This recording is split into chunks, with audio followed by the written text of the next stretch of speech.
एक हाथ में कुरान है और एक हाथ में हमारे कटोरा आ गया है। पढ़ाने आते हैं, पढ़ाने के बाद में हमारे बहुत से सारे साथी रिक्शा चलाते हैं, कोई मूंगफली बेचता है। आज हालात हमारे बद से बदतर हो गए हैं। ज्ञान का सागर टूटा है।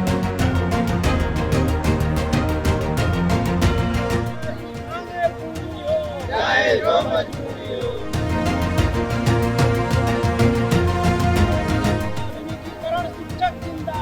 जिंदाबाद जिंदाबाद। अच्छी और सच्ची खबरों के लिए देखिए न्यूज़ 44। नमस्कार, आप देख रहे हैं न्यूज़ 44 और मैं हूं आपके साथ नम्रता जैन। इस वक्त मैं मौजूद हूं दिल्ली में जंतर मंतर पर, जहां पर मदरसा आधुनिक शिक्षक कर यहां पर धरना प्रदर्शन कर रहे हैं। तो आइए जानते हैं कि आखिर क्या वजह है और वो यहां पर धरना प्रदर्शन आखिर क्यों कर रहे हैं। हर माह हम ये देखते हैं कि हमें कुछ मिलेगा, लेकिन ऐसा नहीं होता है। साल भर 2-2 साल तक हमें मानदेय के लिए इंतजार करना पड़ता है, लेकिन फिर भी हमें कुछ नहीं मिल रहा है। आज हालात हमारे बद से बदतर हो गए हैं। इसी आशा में हम धरना दिया है कि हमारा कुछ सुधार होगा, हमारे साथ कुछ इंसाफ होगा।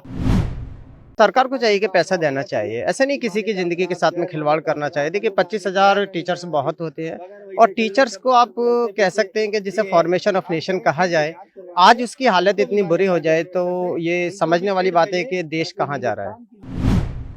मोदी जी का सबका साथ सबका विकास, एक हाथ में लैपटॉप एक हाथ में कुरान, और वही मदरसे के बच्चे जो कुरान पढ़ाते हैं आज 5 सालों से अपनी तनख्वाह के लिए तरस रहे हैं।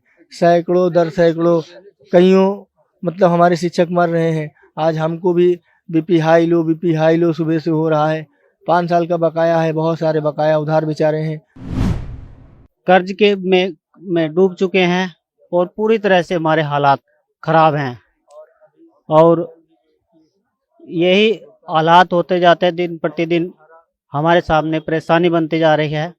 वहीं हमें रेगुलर पढ़ाने जाना है, वापस ऐसे ही खाली हाथ आना पड़ता है।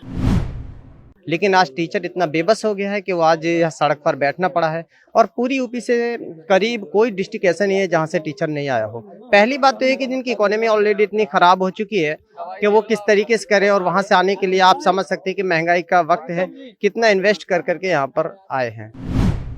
पढ़ाने आते हैं, पढ़ाने के बाद में हमारे बहुत से सारे साथी रिक्शा चलाते हैं, कोई मूंगफली बेचता है, कोई क्या लगाता है। अब जो है हमारे उत्तर प्रदेश में जो है लागू कर दिया है कि सुबह 9 बजे से जो है 3 बजे तक पढ़ाया जाएगा, और कोई 25 किलोमीटर पे पढ़ा रहा है, कोई 50 किलोमीटर पे पढ़ा रहा है, कोई 60 किलोमीटर पे। वो बेचारा आते आते 5 बज जाएगा। जो ट्यूशन पढ़ाता था, मूंगफली का ठेला लगाता था, रिक्शा चलाता था, वो भी नहीं कर पाएगा। एकदम से उसको भूखा नंगा कर डालेंगे। हमें 56 माह से मानदेय नहीं मिला हुआ है।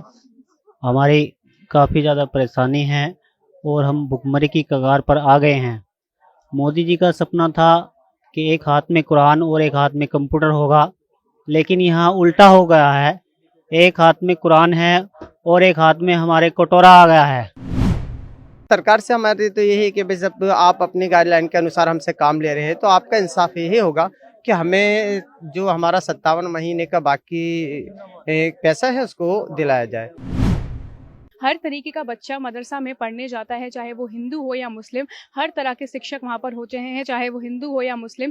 ऐसे ही करोड़ों बच्चों का जो एक फ्यूचर है वो दांव पर लगा हुआ है। कितने करोड़ों बच्चों की शिक्षा अधूरी रह जाएगी अगर इन शिक्षकों को मानदेय नहीं दिया गया। इनकी सरकार से, नरेंद्र मोदी से सिर्फ यही गुहार है कि उनको जल्द से जल्द उनका मानदेय दिया जाए, और जो छोटे मदरसा के शिक्षक हैं उनको भी उनका मानदेय दिया जाए। कैमरा पर्सन निखिल के साथ मैं नम्रता जैन, न्यूज़ 44 दिल्ली। अच्छी और सच्ची खबरों के लिए देखिए न्यूज़ 44।